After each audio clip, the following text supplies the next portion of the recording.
Jóvenes, señoritas, ¿qué tal? ¿Cómo están? Tengan ustedes. Pues, Alison, hola, ¿cómo estás? Buenos días. Buenos días con todos ustedes, alumnos respetables del aula 61. Antes de iniciar la clase el día de hoy, me imagino que ustedes al visualizar sus respectivos monitores estarán expresando una gran extrañeza. Claro, es obvio, es lógico. Miren, quiero que ustedes me escuchen con atención sobre modificaciones que ha experimentado el curso de literatura. Y lo explico rápidamente. Miguel Ángel, ¿qué tal? Buenos días. Miren, sucede que en el transcurso de la semana anterior, a la mitad de la semana, para ser exactos, ¿sí? Hola, Ricardo, ¿qué tal? Se nos informó de algo que iba a causar, pues, bastante impacto, tanto en ustedes como también en nosotros, los mismos docentes del curso de literatura. Los profesores de la literatura habíamos asumido que el ciclo 2021-2, en cuanto al desarrollo de temas, iba a continuar con lo que se había desarrollado anteriormente, ¿sí? En ese sentido, entonces, sí, pues, las personas indicadas de avisarnos de que se iba a considerar, pues, un prospecto anterior, no lo habían hecho. Y definitivamente, entonces, se está trabajando con un prospecto, el prospecto del 2019, que tengo entendido. Por lo tanto, lo que se había trabajado en el 2021-1 no será tocado por nosotros. Ustedes no van a ver ello. Fácil, nosotros continuamos, pero en las preguntas de la prueba del examen de admisión no iban a estar estos temas. Por lo tanto, asumiendo esta emergencia, se tomó la decisión de abordar a manera de repaso los temas ya desarrollados en términos generales, pero obviamente profundizando en las obras que no hemos tocado. Y eso es lo que vamos a hacer en esta clase. Miren, pues, las obras que nosotros vamos a tratar el día de hoy. En cuanto a literatura universal, hablaremos de Homero y la Odisea, hablaremos de Dante Alighieri y la Divina Comedia, de Fedor Dostoyevsky y Crimen y Castigo, y hablaremos de Franz Kafka y la Metamorfosis. Y bueno, en la parte culminante de esta clase hablaremos acerca del desarrollo de la literatura española, ¿sí? La literatura española medieval, que tiene como una de sus obras más significativas el poema de Míos. Entonces, eso es lo que trabajaremos el día de hoy. Ampliando el contenido, entonces, vamos a hablar acerca de esa épica griega donde Homero destaca con la Odisea. En cuanto a la literatura medieval, Dante Alighieri y la Divina Comedia, analizaremos la obra, vamos a tener en cuenta, pues, aspectos en torno al realismo, y si bien ya hemos tocado características, vamos a hablar básicamente de la importancia de Dostoyevsky y de su narrativa. Crimen y Castigo forma parte de ello.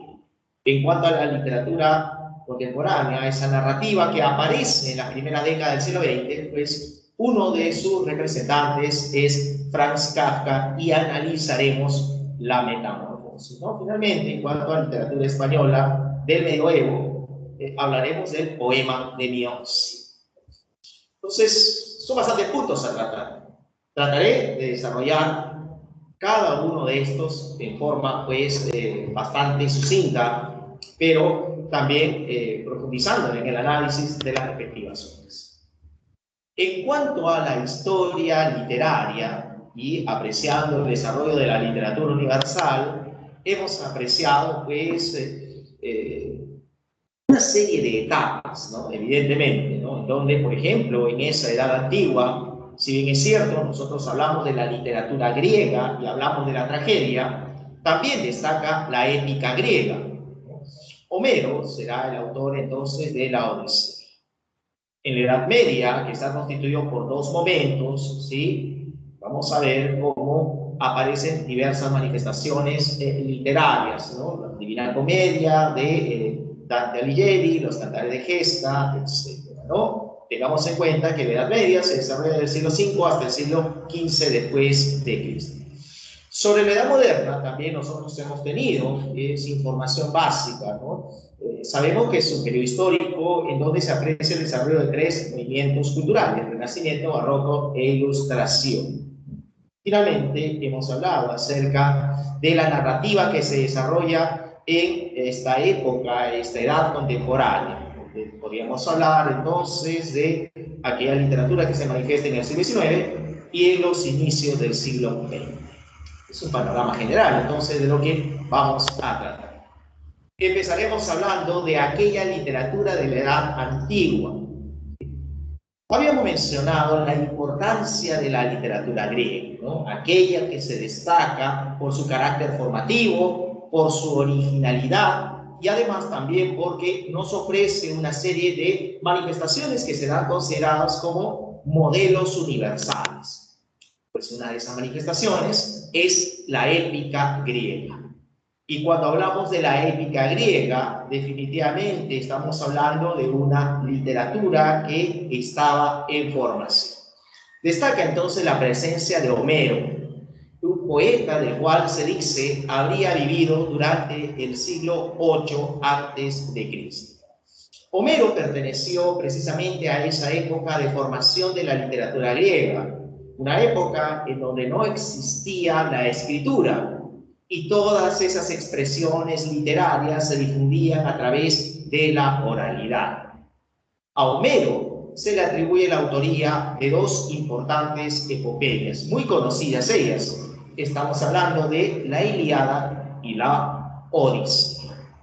Entonces corresponde a continuación hablar de características que encontraremos en estas epopeyas homéricas. Voy a reiterar, jóvenes, estas se difundieron en una época en donde no existía la escritura, ¿sí? Entonces, estas epopeyas homéricas fueron compuestas para oyentes, no para lectores. El objetivo de estas epopeyas homéricas era celebrar la edad heroica, es decir, resaltar las proezas bélicas de héroes ya desaparecidos, ¿sí? Héroes que, según la tradición, se cree habrían existido allá por el lejano siglo XIII hasta el siglo XI antes de Cristo. Importante también sería mencionar que ambas epopeyas homéricas, la Ilíada y la Odisea, tienen un fondo común, es decir, un tema que permite establecer vínculos entre ambas obras, y este fondo común es la guerra de Troya. Hay que mencionar que ambas epopeyas homéricas pertenecen a un mundo aristocrático y señorial que tiene su ideal en el pasado. ¿Por qué pertenecen a este mundo aristocrático? ¿No? Tengamos en cuenta que los personajes principales forman parte de la nobleza, de la clase dominante. Ahora, ya pasando a aspectos formales, podríamos mencionar que cada una de estas epopeyas estará dividida en 24 cantos o también llamados como rapsodias. En cuanto a la métrica utilizada, vamos a ver cómo tanto la Ilíada como la Odisea fueron compuestas empleando hexámetros, y la figura literaria que ha sido empleada recurrentemente ha sido el epígrafe. Bien, esto es lo que podríamos mencionar en cuanto a estas epopeyas homéricas. Vamos a hablar a continuación de una de las más destacadas, ¿no? La Odisea en este caso, ¿no? La obra en donde aparece el héroe griego Odiseo como protagonista.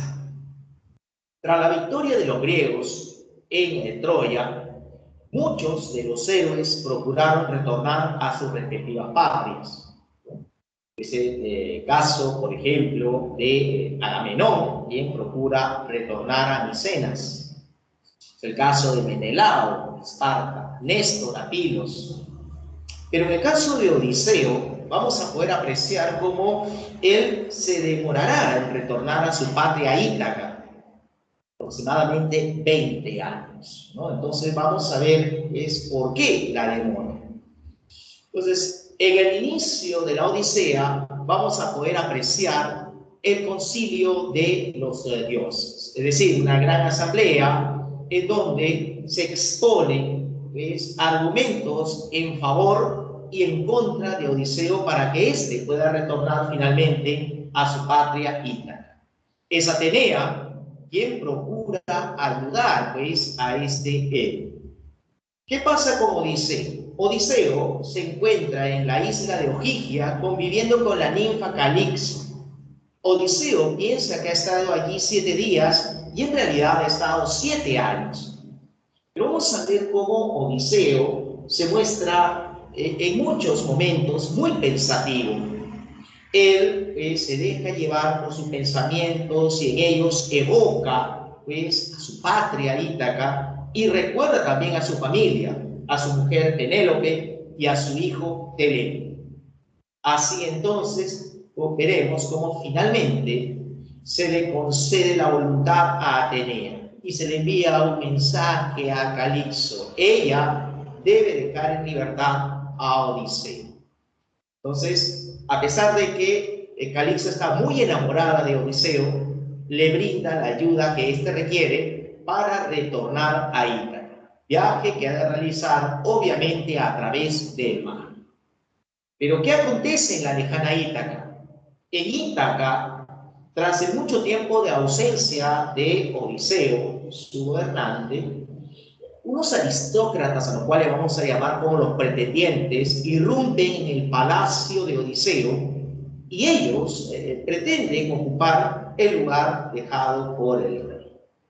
Ante esto, entonces, apreciaremos cómo Penélope les pide calma a los pretendientes. Ella se ve combinada a elegir a uno de estos.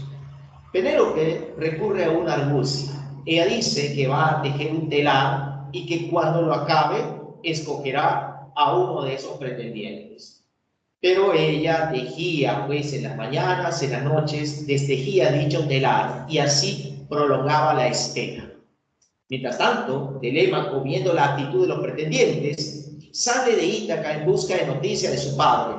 Se dirige a Pilos y visita a Néstor. Posteriormente se va a Esparta y visita a Menelao. Pero en ambos casos se le recomienda a Telémaco retornar, porque el regreso de Odiseo es algo inminente, se hará en cualquier momento. Odiseo ha partido de la isla de Ogygia, atraviesa el mar rumbo a Ítaca, pero durante ese viaje a través del mar, el dios Poseidón hace naufragar a Odiseo. Entonces, el dios Poseidón estaba molesto con el héroe griego. Pero el destino de Odiseo no es morir. Odiseo debe cumplir un destino. Y Odiseo finalmente aparece en las costas de la isla de los Beacios. Allí, en ese lugar, ¿sí?, parado, casi inconsciente, será encontrado por Nausicaa, hija del rey Alcinor, rey de los Beacios.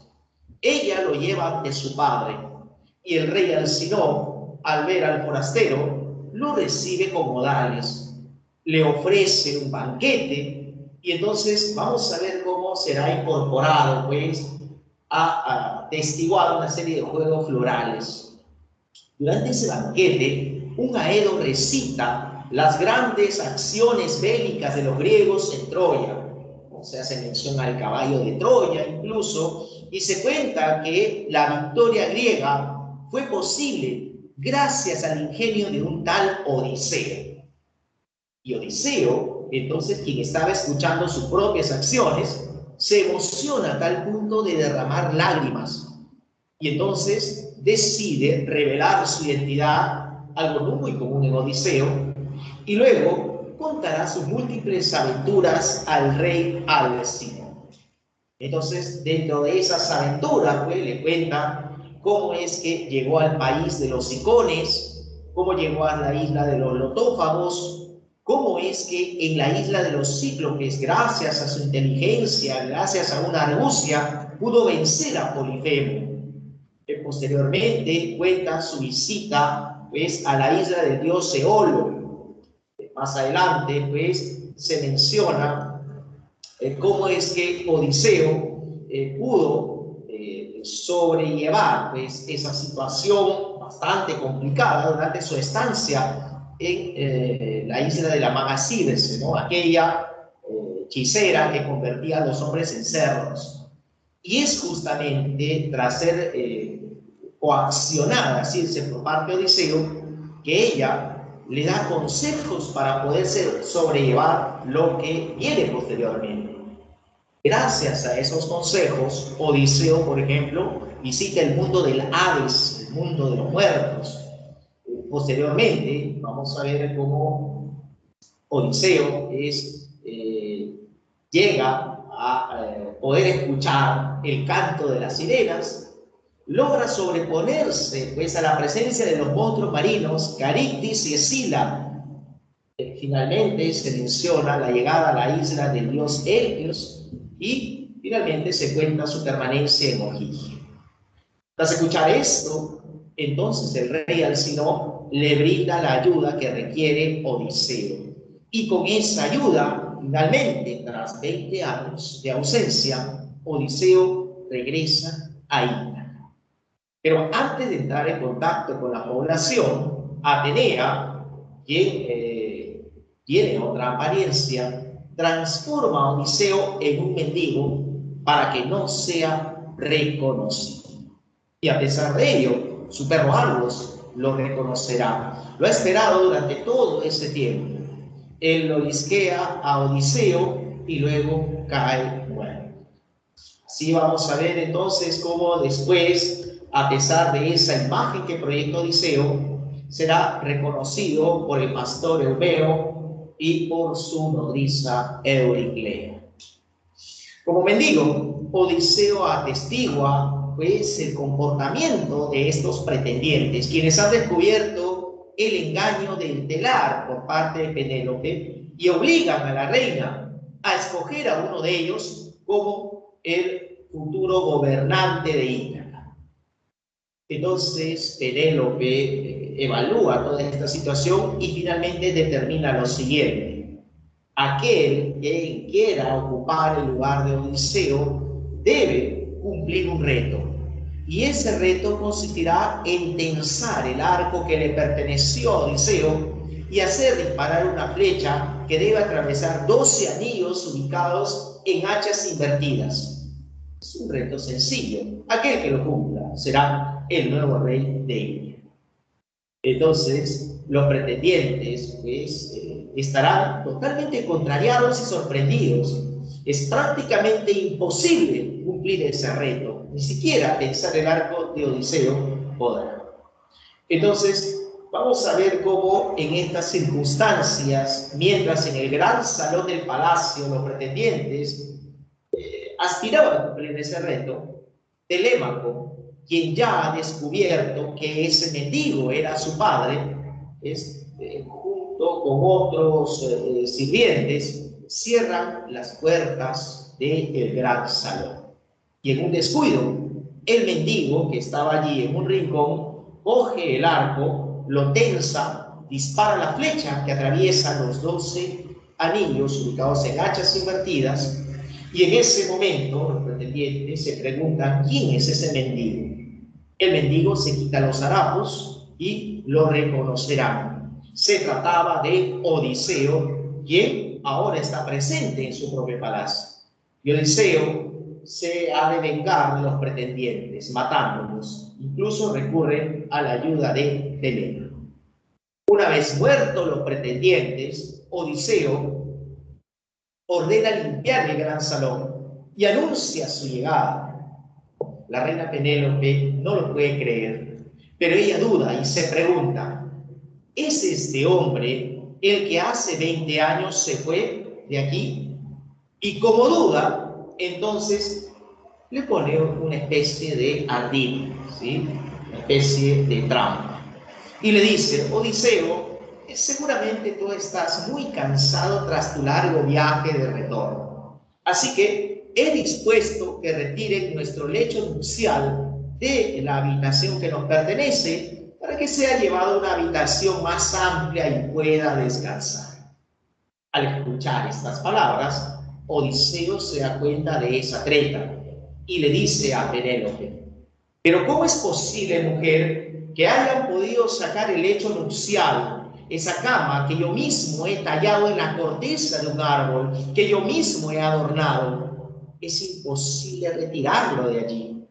Y al escuchar esas palabras, Penélope se ha de emocionar y le dirá: Odiseo, mi amor, eres tú. 20 años sin ti, ven a mis brazos. Y vamos a ver cómo se produce ese reencuentro, que ustedes ya se imaginarán cómo se ha dado.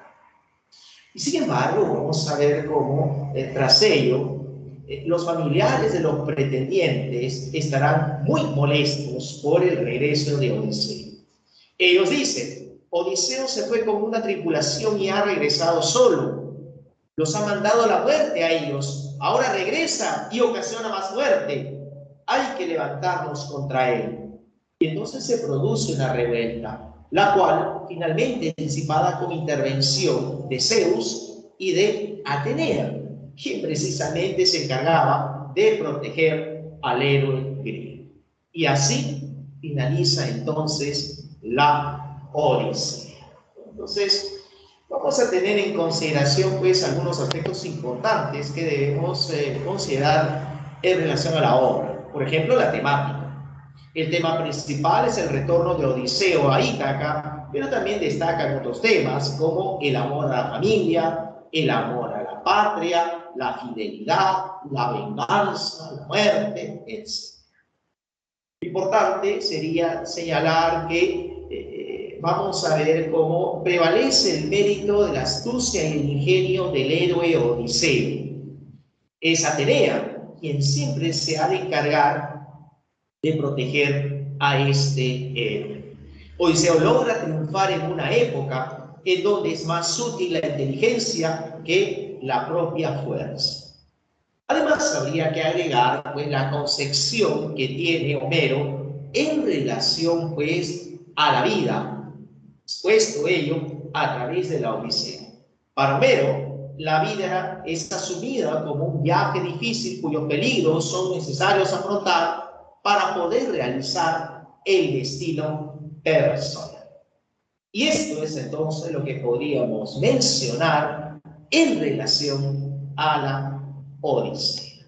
Bien, vamos a dejar de lado la Odisea y vamos a ver cómo al avanzar el tiempo ya nos encontraremos con la época medieval, ¿no? Vamos a destacar justamente en esta literatura medieval la Divina Comedia, obra representativa de aquella Florencia medieval, ¿no? Ya hemos hablado de la Edad Media, ¿no? Un periodo histórico que se inicia en el siglo V y que abarcará hasta el siglo XV después de Cristo, ¿no? Presenta dos momentos: Alta Edad Media, Baja Edad Media, aparece el feudalismo, hay un retroceso socioeconómico y cultural, pero al avanzar el tiempo el feudalismo experimenta una crisis. Vamos a ver las primeras manifestaciones del capitalismo y destacaremos detalles como la importancia de la Iglesia, la difusión del teocentrismo y también el latín, que es la lengua más importante de la época, propiciará el surgimiento de las lenguas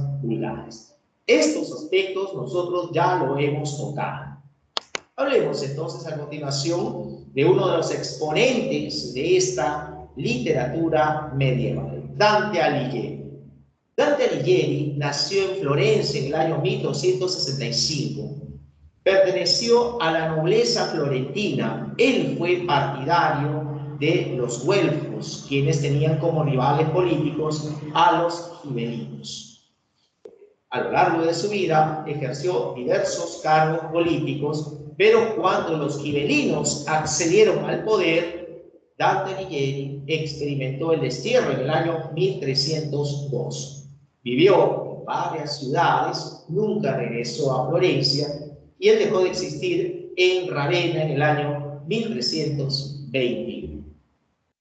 Dante Alighieri pues, nos ha otorgado obras compuestas en latín, destacando títulos como La monarquía y de la lengua vulgar, y obras escritas en toscano, aquella lengua predecesora del italiano. Destacan títulos como Vida Nueva. También aparecen unos poemas bajo el título de Rimas Pero indudablemente la obra más importante que nos ha otorgado en esa lengua toscana, predecesor del italiano, es la Divina Comedia. Esta obra justamente permite que Dante Alighieri sea considerado figura fundamental de la literatura mundial y verdadero poeta nacional italiano. Entonces, vamos a continuación a hablar acerca de la obra más representativa que nos ha otorgado Dante Alighieri, Divina Comedia. A propósito, esta obra fue compuesta durante ese periodo en el cual Dante Alighieri experimentó el exilio, ¿sí? Entre los años 1307 y 1319, pues Dante se encargó de componer esta importante obra. Una obra que nos presenta como protagonista al propio Dante Alighieri. Él entonces se constituye como el personaje principal. En la época, estamos hablando del medioevo, se creía de que la edad pues, de experiencia, la edad plena, se alcanzaba a los 70 años. Con un aproximadamente transcurrir de la mitad de la vida, es decir, con una apariencia de 35 años, Dante aparece en el inicio de la obra, extraviado en una selva oscura, conducido allí por los errores y por los vicios. Y entonces hay un peligro inminente. Dante será acechado por tres fieras, ¿no? Un león, que representa la soberbia, una loba, que representa la avaricia, y una lonza, traducida como leopardo o pantera, que representa la lujuria. Entonces, ante ese peligro inminente, vamos a apreciar cómo la Virgen María, Santa Lucía y Beatriz deciden enviar al alma del poeta latino Virgilio para que éste acompañe a Dante a recorrer los reinos de ultratumba. Así, de esa manera, Dante siente una leve esperanza de encontrar al poeta romano, a quien considera maestro. Y tras ese encuentro, ambos deciden iniciar el recorrido por el primer reino de ultratumba, el infierno. Entonces, tras adentrarse en las entrañas de la tierra, debajo de la ciudad de Jerusalén, y tras recorrer el río Aqueronte, vamos a ver cómo se iniciará ese recorrido, que implica ir por círculos concéntricos en forma descendente. De esa manera, entonces, vamos a ver cómo se ha de recorrer en primera instancia el limbo, lugar en donde se ubican los no bautizados. Y luego vamos a poder apreciar, pues, efectivamente, una serie de círculos variados en donde hay pecadores diversos, los lujuriosos, los glotones, los pródigos y avaros. Vamos a ver cómo aparecen también los herejes, los violentos, los malévolos, y vamos a ver cómo el mayor de los pecados, ¿sí?, es la traición, ¿no? El círculo de los traidores, evidentemente, será el noveno. En cada uno de estos círculos, Dante, vamos a ver cómo atestigua los castigos que experimentan aquellos quienes han incurrido en el pecado. Vamos a ver cómo, tras recorrer este primer reino de ultratumba, ahora Dante y Virgilio se preparan para recorrer el segundo reino de ultratumba. El escenario es totalmente distinto. Si anteriormente se apreciaba un descenso, ahora se apreciará un ascenso. Dante y Virgilio llegan pues a una isla en una embarcación y luego deberán ascender por una especie de elevación en donde se encuentran 7 cornisas.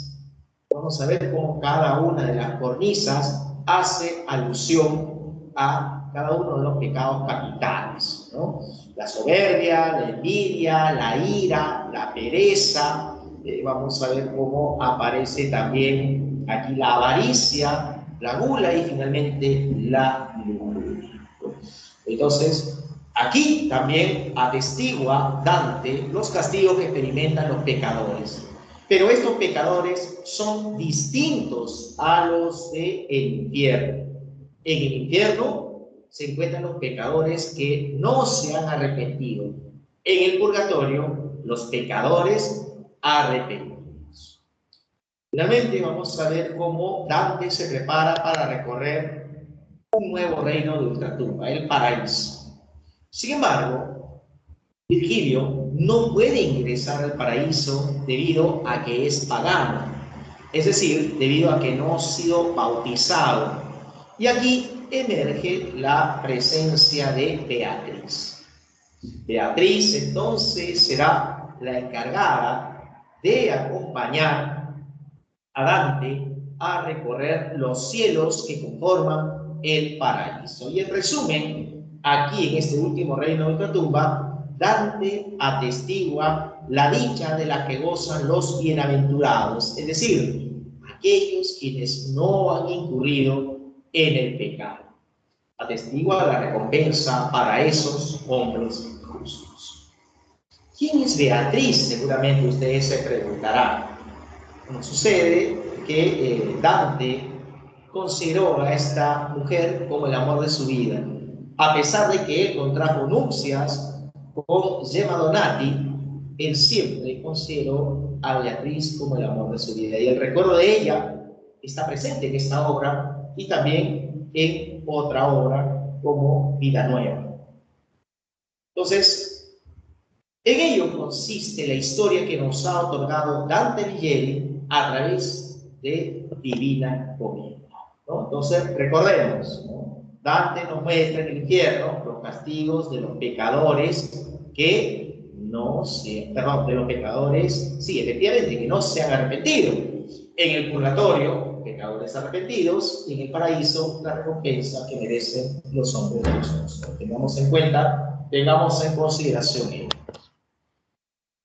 Veamos algunas características formales de la Divina Comedia. Sabemos muy bien entonces de que la obra está dividida en tres partes, ¿no? Cuales hacen alusión a los reinos de ultratumba: infierno, purgatorio y paraíso. La obra nos presenta un total de 100 cantos, los cuales estarán divididos de la siguiente manera. Aparece un canto introductorio al infierno y luego cada una de las partes, infierno, purgatorio y paraíso, reitero, cada una de las partes estará constituida por 33 cantos. El tipo de verso que ha empleado Dante Alighieri es el endecasílabo, es decir, el verso de 11 sílabas métricas.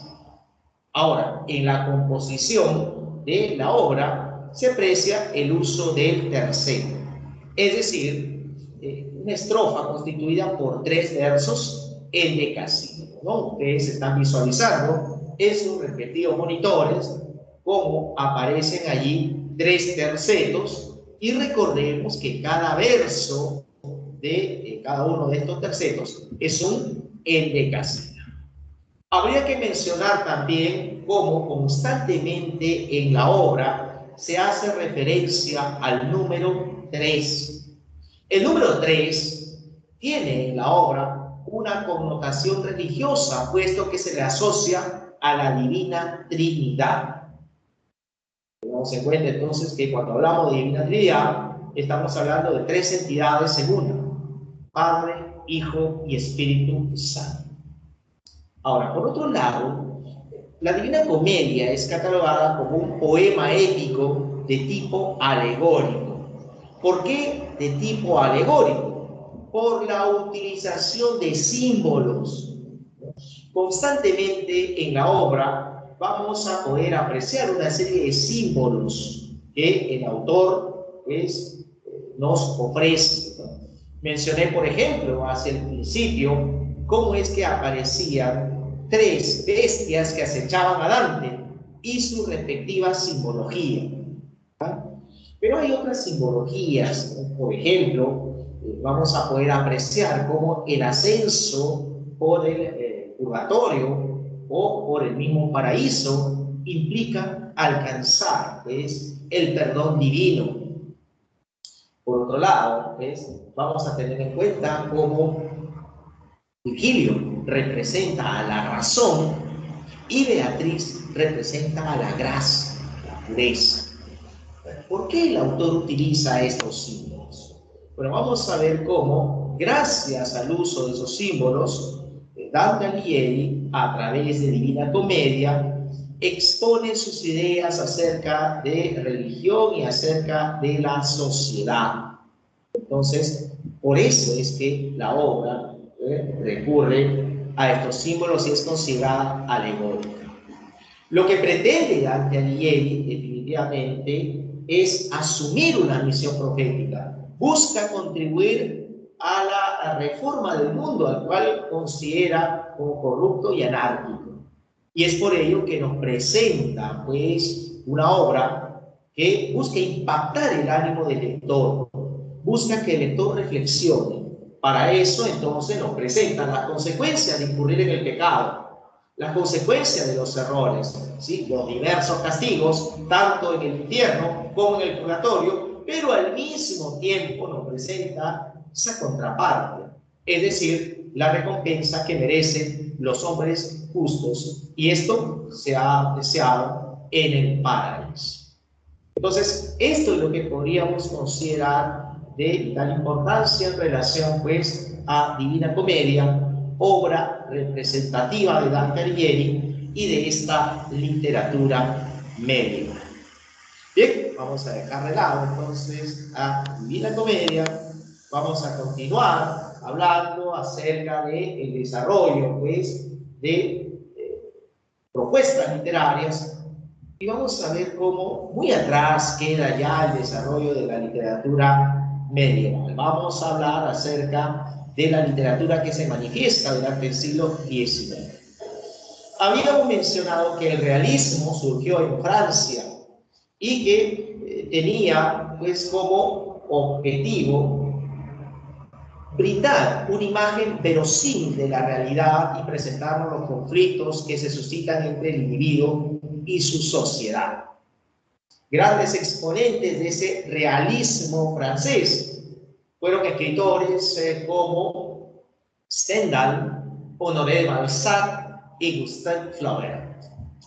La influencia de ese realismo que surgió a partir de la segunda mitad del siglo XIX llega hasta Rusia. En Rusia, evidentemente, van a destacar escritores como Fedor Dostoyevsky y León Tolstói. Vamos a hablar entonces del primero de los mencionados. ¿En qué contexto se desenvolvió Fedor Dostoyevsky? Bueno, para esto debemos considerar que Dostoyevsky vivió durante los gobiernos zaristas de Nicolás I y Alejandro II.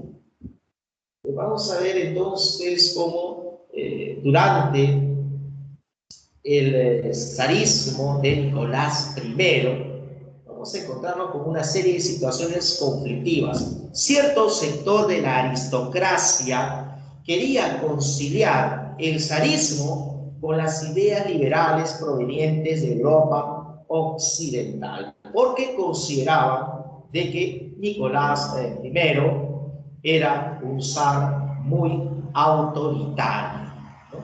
Y hubieron una serie de revueltas, de manifestaciones de inconformidad. Destaca, por ejemplo, la revolución decembrista acontecida en 1825. Sin embargo, vamos a ver cómo Nicolás I se mantuvo en el poder hasta que fue reemplazado por Alejandro II. Durante el gobierno zarista de Alejandro II se aprecia ya la liberación de los siervos, es decir, Rusia deja de ser un país feudal y ahora inicia una apertura a esas ideas provenientes del mundo occidental, tanto en el plano político como en el plano económico. Esto es lo que acontece, pues, en el ámbito político. En el ámbito ideológico vamos a apreciar, pues, una constante pugna en aquellos difusores de las ideas liberales provenientes de Europa y aquellos quienes asumían una postura conservadora y destacaban el cristianismo ortodoxo como aquel que proyecta pues los valores propios de las tradiciones rusas y que las consideraban como superiores a las occidentales, ¿no? Y esto será la base justamente para ese pensamiento eslavófilo que busca destacar pues lo propio, las costumbres, el idioma propios de Rusia. ¿Qué pasa con Dostoyevsky? Justamente Dostoyevsky vivió en San Petersburgo, una ciudad que es considerada pues la más europeizada de Rusia. O sea, experimenta todas estas situaciones políticas, también todas estas cuestiones ideológicas. Entonces, Dostoyevsky oscila en ese ámbito, en una ciudad pues que resulta la que asimila de mejor manera esa influencia occidental, pero es también la que tiene mayor población cristiana y campesina a partir de la liberación de los cielos. Entonces, en ese marco contextual se desenvuelve Fedor Dostoyevsky. Hablemos entonces de este importante escritor y de las características que nos ofrece su propuesta literaria.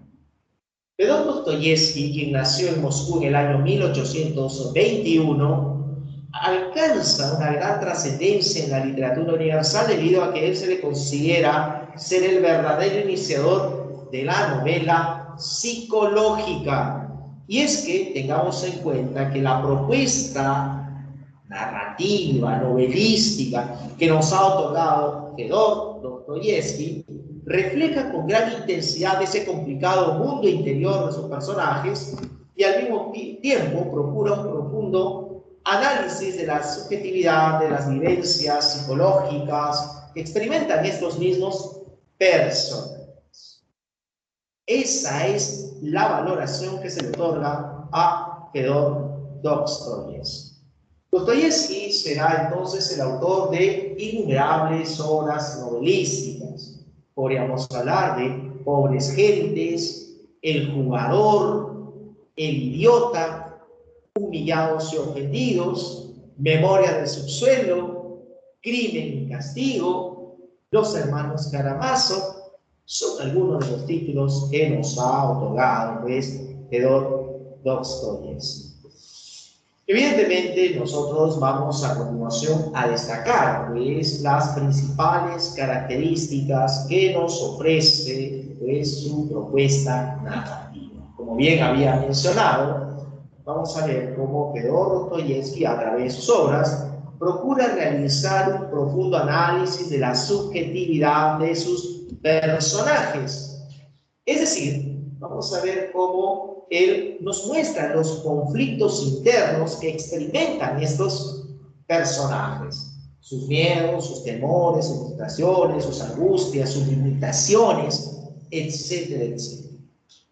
Por otro lado, vamos a apreciar en esa narrativa de Dostoyevsky una tendencia hacia lo dramático. ¿En qué entenderemos por tendencia hacia lo dramático? ¿Se acuerdan cuando nosotros definimos al género dramático? ¿Cómo se definía el género dramático? ¿Se acuerdan? Consiste en la representación de las acciones a través de ¿qué?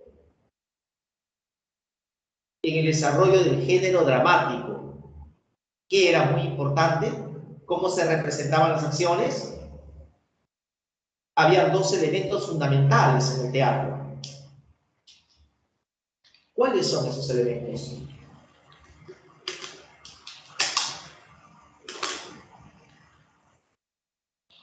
¿Cómo se representan las acciones en una obra teatral?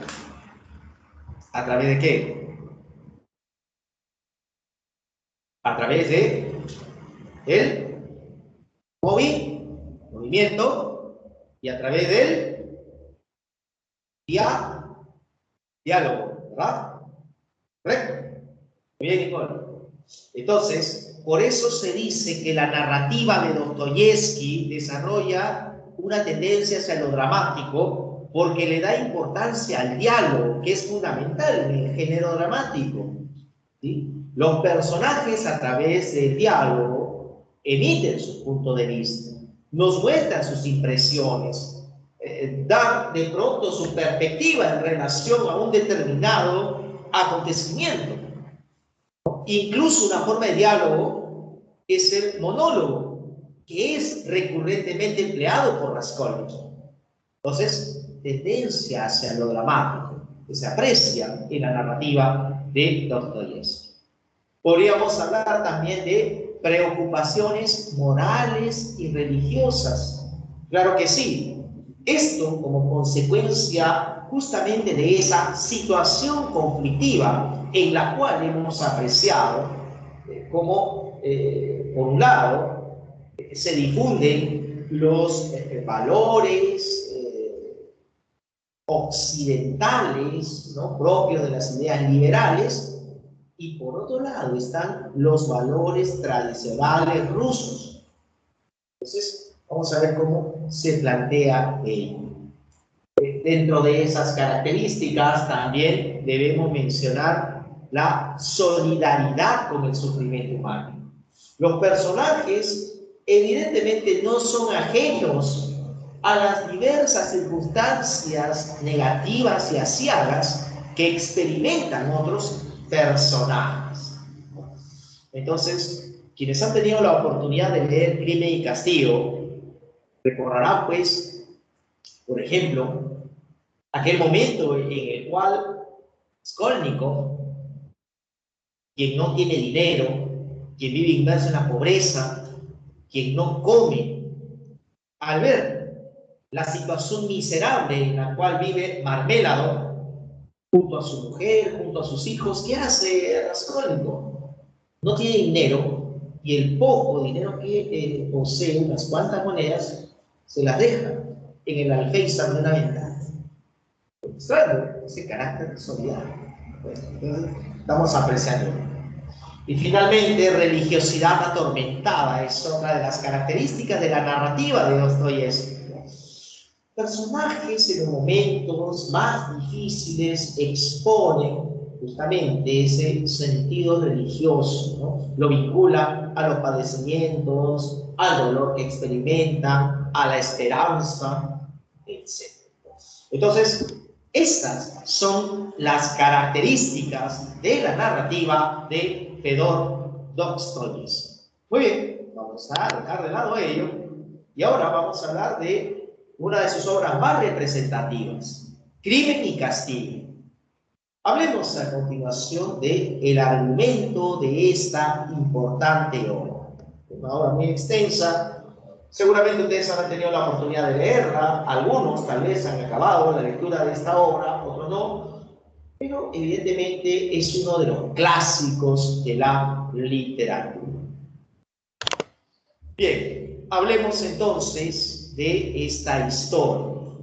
Crimen y Castigo desarrolla, pues, la historia en un escenario general, en un escenario macro, que es la ciudad de San Petersburgo. La obra está dividida en 6 partes y apreciaremos un epílogo. El protagonista es Rodion Romanovich Raskolnikov. Raskolnikov es un estudiante universitario el cual no tiene solvencia económica para continuar los estudios en la universidad. Entonces abandona la universidad y decide vivir prácticamente encerrado en la habitación que él alquila en los suburbios de San Petersburgo. Entonces, encerrado en esa habitación miserable, estrecha, asfixiante, allí Raskolnikov empieza a generar una serie de ideas basándose en su formación intelectual. Y Raskolnikov considera que los seres humanos son susceptibles a ser clasificados. Existen entonces seres humanos superiores y seres humanos comunes y corrientes u ordinarios, y son los seres humanos superiores los que rigen el destino de la sociedad. Incluso pueden disponer de la vida de los seres humanos inferiores. Bajo ese enfoque, Raskolnikov, quien se considera un hombre superior, cree y asume que en San Petersburgo hay una mujer que atenta contra los intereses de la sociedad, y esa mujer es una anciana prestamista de nombre Aliona Ivanovna. Entonces, Raskolnikov pretende deshacerse de esta mujer. Sin embargo, todavía le falta ultimar algunos detalles. Y por eso es que va al departamento de Aliona Ivanovna, y bajo el pretexto de que ha de empeñar un objeto, entonces ultima esos detalles. Por ejemplo, cómo encontrarla sola, en qué momento se puede salir de allí sin ser reconocido por los demás habitantes de ese edificio, etcétera, etcétera.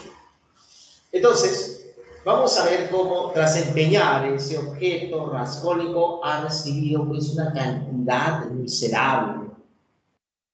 Y así, vamos a ver cómo se dirige a una taberna, porque Raskolnikov siente la necesidad de estar en contacto con la gente. Si bien no hacía mucho que él tenía pues, por costumbre aislarse y vivir encerrado, ahora quería contacto. No importa que sea en una taberna, no importa que sean personas ruines. Y así vamos a ver cómo al interior de esa taberna conoce a un exfuncionario llamado Semión Marmeladov. Entonces vamos a ver cómo él le empieza a hablar, le cuenta sus problemas, le cuenta cómo es que se dedicó al alcohol, cómo es su vida miserable, cómo su hija, llamada Sonia, se prostituye, etcétera, etcétera. Raskolnikov acompaña a Marmeladov hasta el departamento donde él vive junto a su mujer y sus hijos, y vamos a ver cómo él tiene pues, una experiencia bastante singular y lamentable, porque ha atestiguado la situación paupérrima de este exfuncionario. Tras esta situación anecdótica, regresa a su habitación, y allí vamos a ver cómo la criada de la casa le otorga una carta. Una carta que ha sido escrita por Pulcheria Romanovna, que es la madre de Raskolnikov. A través de esa carta, pues, en resumen, la madre se disculpa con Raskolnikov por no darle el dinero que él necesita para costear sus estudios.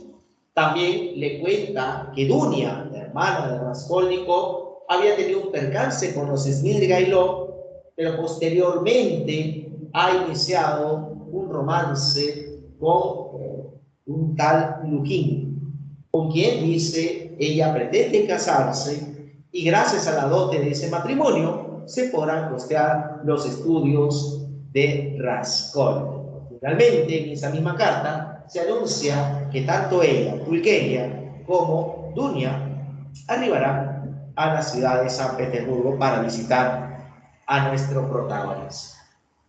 Raskolnikov termina de leer esa carta con una sensación de amargura, porque se da cuenta de que su hermana busca casarse no por amor, sino por interés. Y él no puede permitir tal sacrificio. Por lo tanto, es también esta una motivación para que Raskolnikov vaya en búsqueda de Aliona Ivanovna. Y de hecho, al día siguiente, irá en búsqueda a esta mujer, llevando consigo una hacha debajo del abrigo. Al llegar a ese departamento, la anciana se encuentra sola. Raskolnikov lleva un paquete, dice que él va a empeñar un objeto. En realidad no había nada en ese paquete, solamente era un atavío. Y así, pues él, prepotente, ingresa en el departamento de Aliona Ivanovna. Le entrega ese paquete, pudo más en ella la codicia. Entonces, mientras procuraba abrir dicho paquete, esto será aprovechado por Raskolnikov, quien saca el hacha y le asesta golpes en la cabeza. Finalmente, mata a Alyona Ivanovna. Y de inmediato se dirige a la habitación de ella para tratar de sacar todo lo que sería valioso para él. Estaba tan nervioso que encuentra unas cuantas joyas de poco valor, unas cuantas monedas, y cuando sale de la habitación y está dispuesto a salir de ese lugar, se queda absorto, se queda muy preocupado, porque él se da cuenta que sigilosamente había entrado a ese departamento la hermana de Alyona Ivanovna, una muchacha, una mujer llamada Lizaveta. Lizaveta ha quedado sorprendida, impactada. Raskolnikov no tiene otro camino que matar a esta otra mujer. Y cuando pretendía salir, vamos a ver cómo en ese mismo instante Raskolnikov, quien ya había cerrado la puerta con cerrojo por dentro, escucha los pasos de unas personas. Dos hombres llegaban para visitar a Alyona Ivanovna. Bueno, no sabe cómo salir de ahí, está en un piso elevado, cuarto piso, me parece. Y entonces, al no tener respuesta, esos dos hombres buscarán al conserje. Descienden entonces por las escaleras, y así vamos a ver cómo esto será aprovechado por Raskolnikov, quien también desciende las escaleras y se mete a un departamento que estaba siendo remodelado y pintado. Los pintores justamente poco antes habían salido de ahí, estaban jugando, correteando.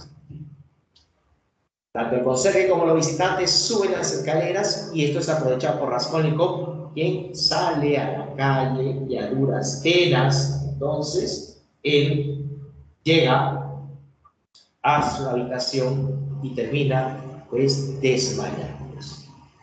Tiene esa noche, pues, una serie de pesadillas, ¿sí? Se evidencia, pues, una serie de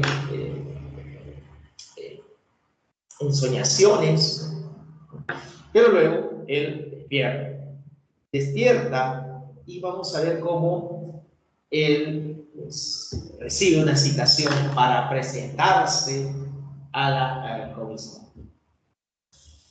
Entonces él decide simplemente afrontar lo que ve. Pero va a la comisaría, tiene un altercado, discute ahí con los funcionarios. En realidad, Raskolnikov pensaba que se le citaba por el caso de la muerte de ambas mujeres. No, se le citaba porque la dueña de la casa donde él se alojaba estaba exigiendo el pago. Ya hacía mucho tiempo que Raskolnikov no le daba, pues, los gastos del alquiler.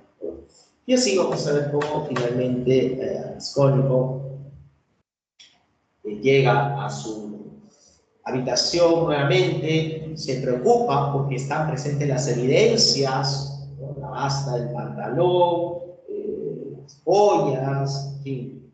Entonces él procura esconderlo y lo hará debajo de una gran piedra en un jardín.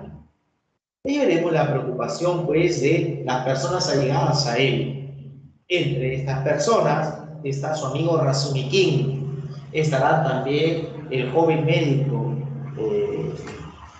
Sosibov, y también podríamos hablar de un funcionario llamado Samyonov.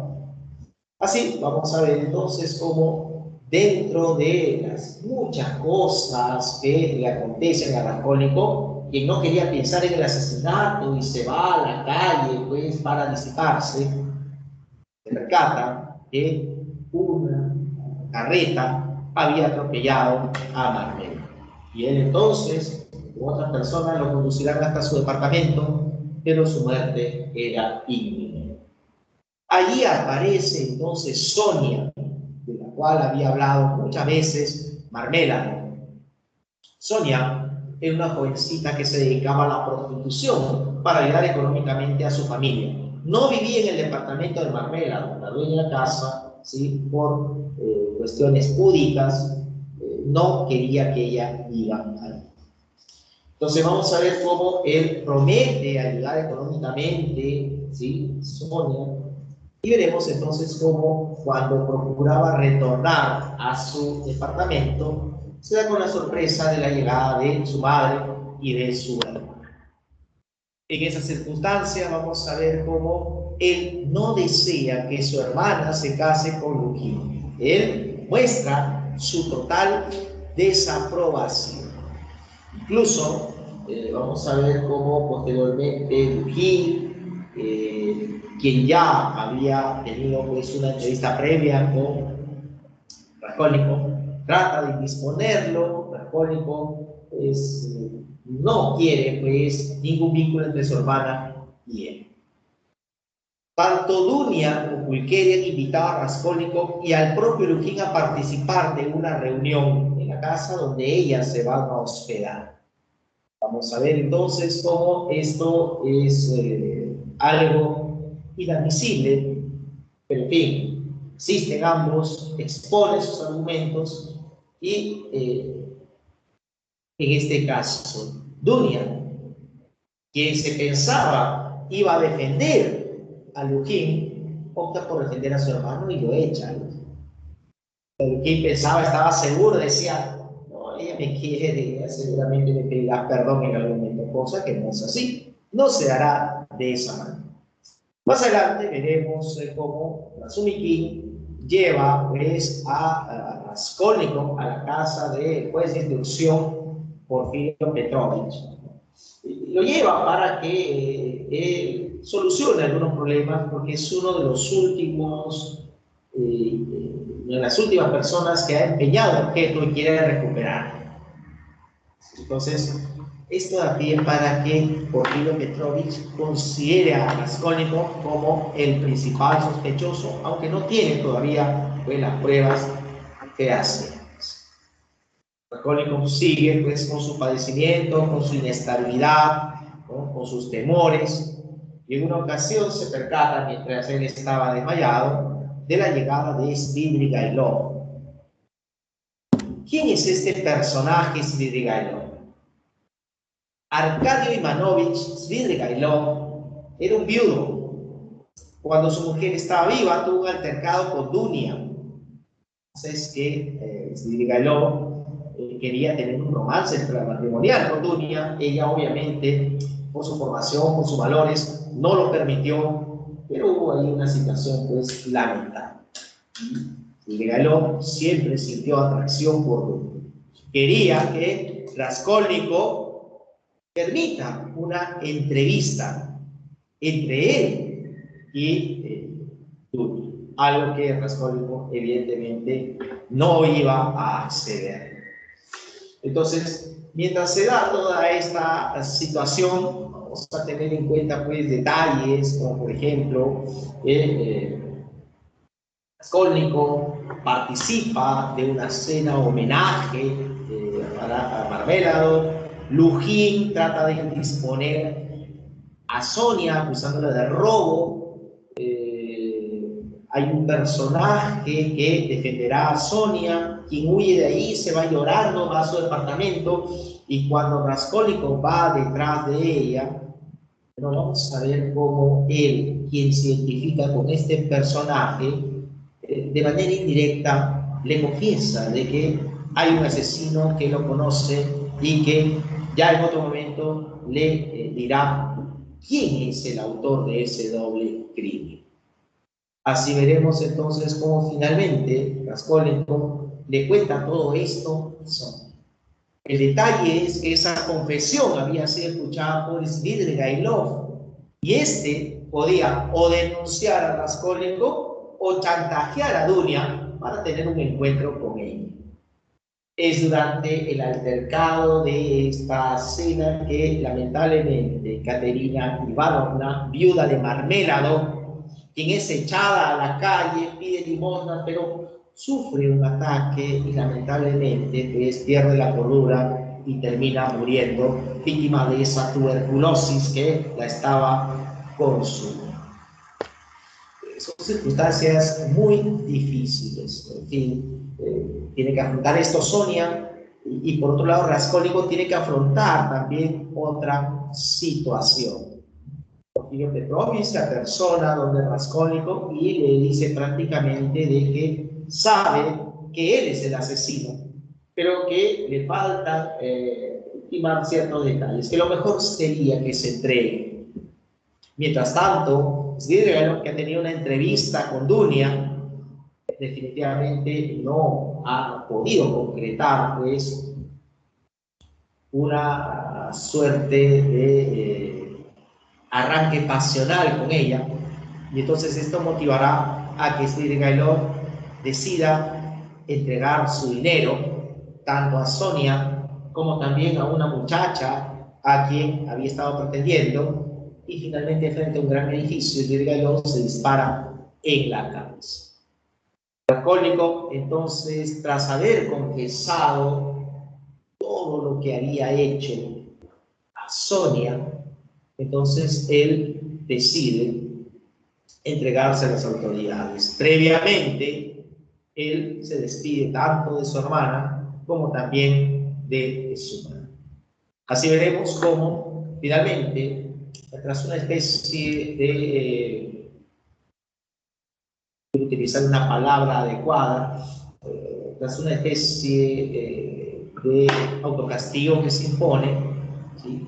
Él camina arrodillado por las calles, hace esta especie de penitencia, finalmente se entrega a las autoridades y tras el juicio respectivo será condenado a ser llevado a Siberia para que allí realice trabajos forzados durante 8 años.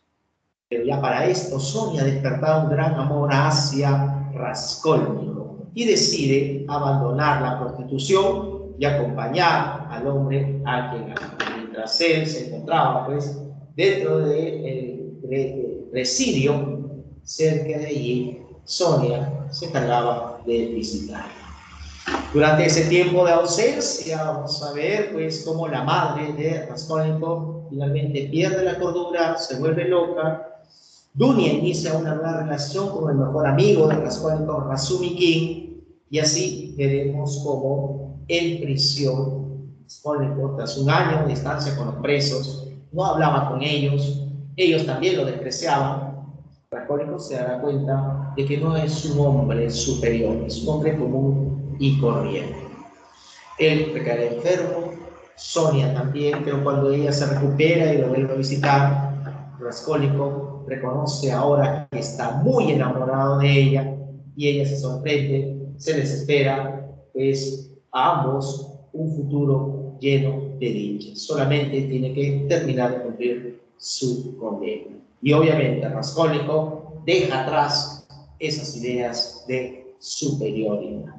Así es como finaliza entonces Crimen y Castigo, una novela muy extensa, una novela interesante que nos propone el desarrollo de ciertos temas. Entre estos, el tema principal es el conflicto ético que se suscita entre una moral intelectualista, considerada también como antihumanitaria, y una moral cristiana o considerada también como humanitaria.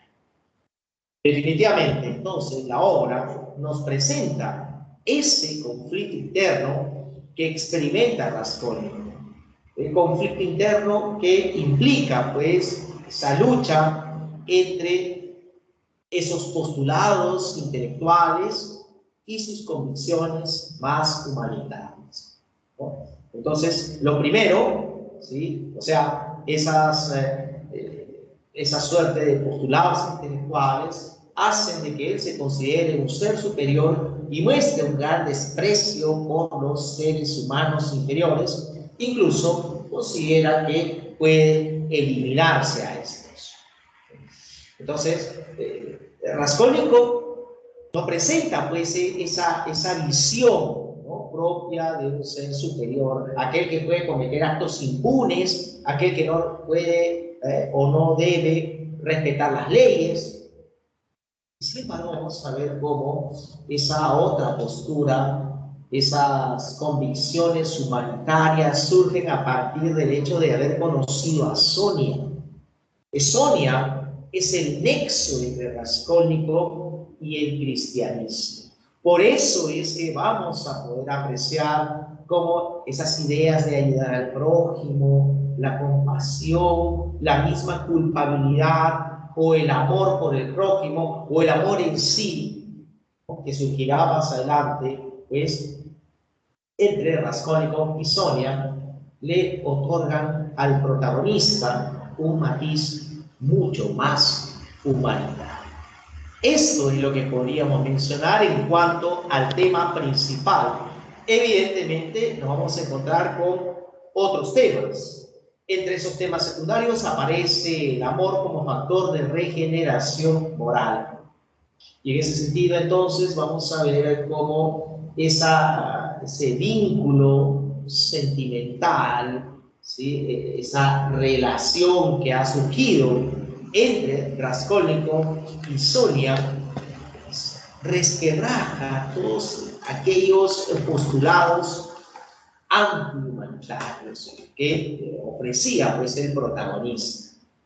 Entonces, vamos a tener en consideración cómo justamente el amor de una mujer consigue que Raskolnikov comprenda su error moral y el fracaso, evidentemente, de sus convicciones, el fracaso de su supuesta superioridad. Entonces, en ese sentido, vamos a ver cómo Sonia representa la luz de esperanza cristiana en el fondo del abismo de la culpa. Entonces, vamos a tener en cuenta también esto como temas secundarios. En esos temas secundarios aparece la culpa que atormenta a Raskolnikov. Tras cometer el asesinato, Raskolnikov experimenta algo que no había anticipado. ¿Qué pasa con Raskolnikov? Raskolnikov se siente totalmente atormentado por el temor y los remordimientos. Entonces, vamos a ver cómo finalmente, al sucumbir a la culpa, vamos a apreciar el desmoronamiento de todos aquellos postulados teóricos y de todas sus convicciones morales. Entonces, eso es lo que vamos a poder apreciar. Entre otros temas, también podríamos hablar de la pobreza, un factor que es determinante en el comportamiento de los personajes. Lo hemos apreciado en Raskolnikov, lo hemos apreciado también en Sonia. Y obviamente a esto se suman los diversos problemas sociales que aquejan a San Petersburgo. No solamente la miseria, el alcoholismo, la prostitución, el hambre, la discriminación, en fin, una serie de problemas o conflictos sociales. Esto es lo que debemos tener en cuenta en relación a la temática desarrollada por la novela. Finalmente, vamos a considerar que Crimen y Castigo es una obra que tiene dos niveles de percepción, dos niveles de lectura. Podríamos apreciarla desde un nivel superficial y podríamos apreciarla desde un nivel mucho más profundo. Desde ese nivel superficial, la novela desarrolla una trama policial, y es que se hace referencia al asesinato, la investigación y la posterior sanción social para el culpable. Justamente el desarrollo, pues, de esta trama policial, pues, mantiene la intriga de quién es el asesino, cuál es su identidad, ¿no? ¿Se descubrirá o no al criminal? Y también pone de manifiesto lo que comúnmente será conocido como el juego entre el gato y el ratón, propuesto por Porfirio Petrovich. ¿Quién sabe, evidentemente, que Raskolnikov tiene mucho que ver con el asesinato? No tiene pruebas, pero él constantemente lo ha de acosar. Entonces, esto es lo que se hace perceptible desde ese nivel superficial, pero desde una lectura mucho más profunda, desde ese nivel profundo, vamos a poder apreciar el conflicto interno del personaje principal, Raskolnikov. Es decir, vamos a apreciar ese conflicto ético y moral que experimenta el protagonista. Definitivamente, entonces, vamos a ver cómo el foco de interés se centra en la mente y en las preocupaciones morales de nuestro protagonista. Bien, entonces esto es lo que podría manifestarles en relación a crimen y castigo. Estaremos de lado entonces a ese realismo del siglo XIX y luego hablaremos de la narrativa del siglo XX. Nosotros ya hemos dicho de que la narrativa contemporánea del siglo XX se caracteriza porque nos presenta una visión histórica y universal del hombre, porque desarrolla varios temas, porque propone diversos tipos de novela y porque también nos ofrece innovaciones técnicas que superarán a la narrativa tradicional, ¿no? Por ejemplo, el punto de vista del narrador, ¿no? Con esa tendencia a dejar de lado al narrador omnisciente, o por ejemplo la incorporación de un nuevo procedimiento narrativo, como el monólogo interior, y a esto se le sumaría también el tratamiento del tiempo. El tiempo aparece desordenado, puesto que vamos a ver cómo se alternan diversos tiempos y espacios. Entonces, una obra representativa de esa narrativa contemporánea del siglo XX es La Metamorfosis. ¿Quién es el autor de La Metamorfosis? El escritor checo Franz Kafka. ¿Sí? Él nació en Praga en 1883, pero definitivamente desarrolló sus obras en lengua alemana. A través de esta, hay que mencionarlo, el autor expone la angustia y el absurdo en la vida del hombre contemporáneo. Entonces vamos a ver cómo es que Kafka nos ha otorgado obras importantes como Médico Rural, El Castillo, América, El Proceso, pero definitivamente su obra más representativa aparece con el título de La Metamorfosis. Me imagino que ustedes han tenido la oportunidad de leer esa novela. La Metamorfosis nos presenta a Gregorio Samsa como el protagonista, un burócrata, un viajante de comercio, el cual debería haber partido a las 5 de la mañana, ¿sí? Debería haber viajado en tren a otra localidad para seguir pues en sus labores cotidianas. Sin embargo, aquí vamos a ver la particularidad del inicio de la novela. Cuando Gregorio pretendía incorporarse, se percata que ha experimentado una increíble transformación. Él tiene el cuerpo ahora de un insecto y ahora no sabe maniobrar, no sabe qué hacer. Entonces, vamos a ver cómo él, en ese amanecer lluvioso, manifiesta una gran preocupación, no por su apariencia, sino por las implicancias. Y es que con esa nueva apariencia es muy posible que pueda perder su empleo. Y esto sí sería, pues, un caos, ¿sí? Esto sí sería, pues, bastante perjudicial, ya que Gregorio es el único miembro de su familia quien tiene trabajo. Todos dependen de él, su padre, su madre y su hermana Gretel. Entonces, vamos a ver cómo, mientras él está inmerso en sus pensamientos, en lo que podría pasar, el padre y la madre están preocupados porque Gregorio pues no ha tomado desayuno y no ha salido a trabajar.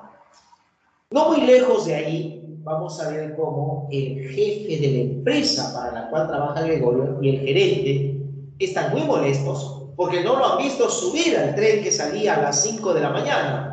El propio gerente irá en búsqueda de Gregorio. Y vamos a ver entonces cómo el gerente irrumpe como si fuese su casa. Los padres de Gregorio se muestran ante él muy sumisos. El gerente pues sube las escaleras en dirección a la habitación de Gregorio y exige que él salga. Entonces, vamos a ver cómo Gregorio, a duras penas, ni siquiera se ha levantado de la cama, se ha caído de la cama, llega pues hasta la puerta y como él no tiene manos, no tiene dedos, uno justo logra abrir el picaporte de la puerta. Al abrir esa puerta, el gerente ve ahora la nueva imagen de Gregorio y se siente totalmente asqueado. ¿Qué hace el gerente? Da media vuelta y se va. Entonces, esto hace de que Gregorio, pues, a duras penas salga de esa habitación y rápidamente quiera alcanzar al gerente. pero él no puede articular ahora su cuerpo, no es tan veloz. Él quiere alcanzar, imagínense esa imagen grotesca, ¿no? Un insecto detrás de un ser humano, la siguiente. En ese instante, por la sorpresa, la madre ni siquiera ha visto la nueva imagen de Gregorio y el padre lo amenaza, ¿no? Amenaza con golpearlo y entonces Gregorio regresa a su habitación y ésta se cierra por dentro. A partir de ese día, Gregorio vivirá encerrado. ¿Quién se preocupa ahora por Gregorio? Mira, el padre no, la madre tampoco. Entonces, inconscientemente, Grete será la encargada de cuidar a Gregorio. Es decir, la encargada de darle alimentos y de limpiar esa habitación. Entonces, Grete le lleva leche, le lleva galletas y Gregorio ya no come eso. Sus hábitos incluso han cambiado. Tiene hábitos de un insecto. Entonces, vamos a ver cómo Grete pues, solía ingresar a esa habitación para limpiarla y Gregorio, con buen criterio, se escondía debajo de un mueble para no ser visto por Grete y para no generarle repugnancia.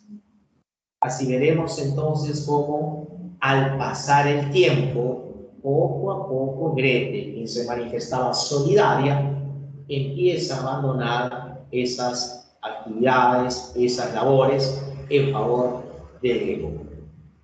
Hay problemas económicos en la casa y por lo tanto se ha determinado echar a la cocinera, echar a la criada. Una venía, pero limpiaba eventualmente la casa. Así entonces vamos a ver cómo los integrantes de la familia se ven en la necesidad de buscar un trabajo. La madre se dedicaba a labores de costurería, mientras que Grete trabajaba en una especie de tienda y en sus ratos libres le ayudaba a su madre. El padre, por otro lado, retornó a su antiguo empleo, ordenanza de bancos, es decir, él realizaba los mandados para los empleados del banco. Entonces, vamos a ver cómo esta es la situación que ahora pues experimentaba Gregorio.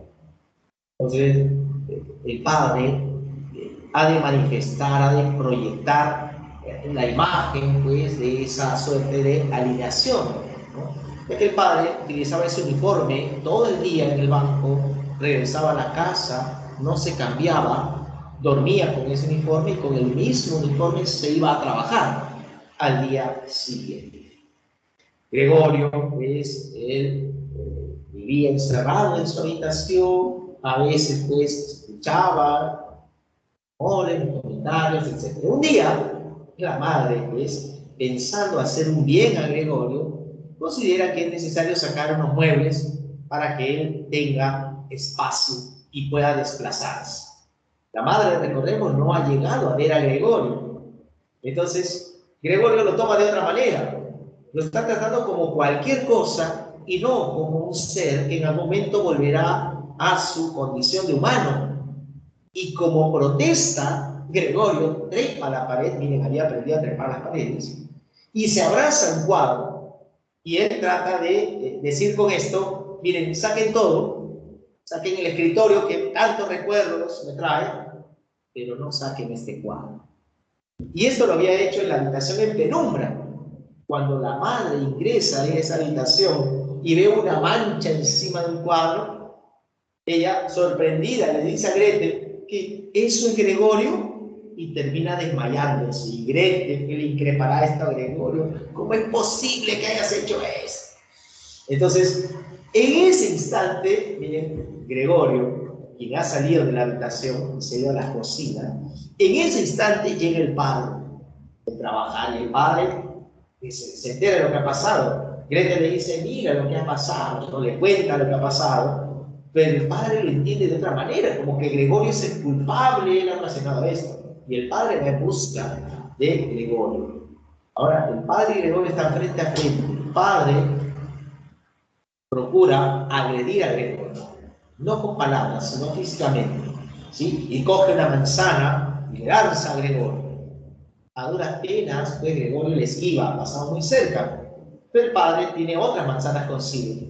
Le lanza manzanas y una le impacta, ¿sí?, en el cuerpo de Gregorio. Se incrusta en este cuerpo y esto le causará pues un gran dolor. Gregorio, pues a duras penas, llega a esa habitación y él se encierra. A manera de disculpas, se le permite a Gregorio tener la puerta semiabierta y escondido debajo del mueble veía pues la rutina de su familia. Pero como se necesitan ingresos, un día deciden alquilar algunas habitaciones en su casa. Entonces llegan 3 huéspedes y por lo tanto a partir de ese momento la puerta de la habitación de Gregorio aparecerá cerrada. Los huéspedes entonces disponen de los espacios, de la comida, en el hogar de los Sanz. Un día, Gretel, quien aspiraba a estudiar en el conservatorio, de hecho, Gregorio tenía como sueño pagar esos estudios, un día Gretel coge el violín y empieza a tocar. Es como una especie de concierto familiar, íntimo. Pero al escuchar, pues, ruido, bulla, en vez de melodías dulces, los huéspedes muestran su inconformidad. Pero para Gregorio, esos ruidos que salían del violín era una música celestial. Y sale él de su habitación y entonces los huéspedes, al verlo, se asquean y no quieren pagar nada de lo que habían consumido hasta ese día. Gregorio entonces regresará a esa habitación. Gretel, en la desesperación, le habla a sus padres y le dice: hay que hacer algo con él. Esto ya no es vida, es una carga para nosotros, no produce nada, ¿sí? Nosotros estamos pues sujetos a él. Lo mejor sería que se muriera. Imagínense. Entonces, vamos a ver cómo, escuchando esas palabras y al mismo tiempo sintiendo el dolor que le había ocasionado ese manzanazo, entonces Gregorio finalmente muere solo en su habitación. Una de esas criadas que llegaba a la casa, había dicho actualmente, descubre el cuerpo inerte de Gregorio y lo anuncia a la familia. Y para la familia no habrá una sensación de tristeza, más bien hay un sentimiento de alivio. Se puede esbozar un fin. Y entonces el día en el cual muere Gregorio, la familia decide juntar las pocas monedas que han ahorrado y los 3, el padre, la madre y Gretel, se van de paseo. Y mientras paseaban, los padres consideran de que lo mejor sería cambiarse a un departamento más pequeño y ahora ven que Gretel está grande y que está en edad de casarse. Así finaliza entonces la metamorfosis. ¿Cuál es el tema principal de esta novela? Lo están viendo ahí, ¿sí?, en sus monitores de color naranja. Allí está el recuadro. La alienación del sujeto moderno que conduce a una automatización de su vida cotidiana. Ese es el tema principal. La desnaturalización, pues, del individuo se vuelve prácticamente uno como una especie de máquina sin sentimientos, de pronto sin inclinaciones por el arte. Se deja de lado todo ello, porque ahora el hombre, en esta dinámica del mundo contemporáneo, solamente se dedica a trabajar y producir. Ahora, por otro lado, hay temas como el autoritarismo del padre. Podríamos hablar de la mutación del hombre en un insecto, la rutina de la vida burocrática, la marginación del otro, del que es diferente. Podríamos también destacar la explotación del hombre por el hombre y finalmente la incomunicación entre padres e hijos. Son los temas desarrollados a través de la metamorfosis. ¿Qué podríamos extraer de la novela? Pero en primer lugar, vamos a ver cómo aquí se resalta cómo el trabajo ha deshumanizado al hombre. Y por ende, la mutación que ha experimentado Gregorio, sabemos que él se ha transformado en un insecto, refleja pues lo absurdo en que se ha tornado la existencia humana. y lo inexplicable de su situación, puesto que Gregorio, ahora ya transformado en un secto, no aporta, no es útil para la sociedad. Por lo tanto, Gregorio ha quebrantado una norma y se ha convertido en un ser marginal. Y como es un ser marginal, debe ser eliminado, debe ser liquidado por esa sociedad oficial, la cual aparecerá representada por el padre y por los jefes de Gregorio. Esto es entonces lo que podríamos manifestar en torno a la metamorfosis de Franz Ferdinand. Finalmente, esto es lo último que vamos a desarrollar. Hablaremos de la historia literaria en torno a la literatura española, fundamentalmente la literatura española medieval, ¿no? Habíamos hablado de la literatura española medieval con las coplas por la muerte de su padre, de Jorge Manrique, y esto es en realidad lo que vamos a apreciar, ¿no? Ya hemos tocado el Renacimiento, ¿sí? Narrativa renacentista, hemos hablado del teatro barroco, pero más adelante hablaremos de la novela barroca, vamos a hablar también del desarrollo de la literatura durante el siglo XX, básicamente la generación del 27 y la propuesta de Federico García Lorca, tanto en poesía como en teatro. Bien, lo que corresponde el día de hoy es hablar acerca de la literatura medieval española. Aquí destaca el poema de Mío Cid.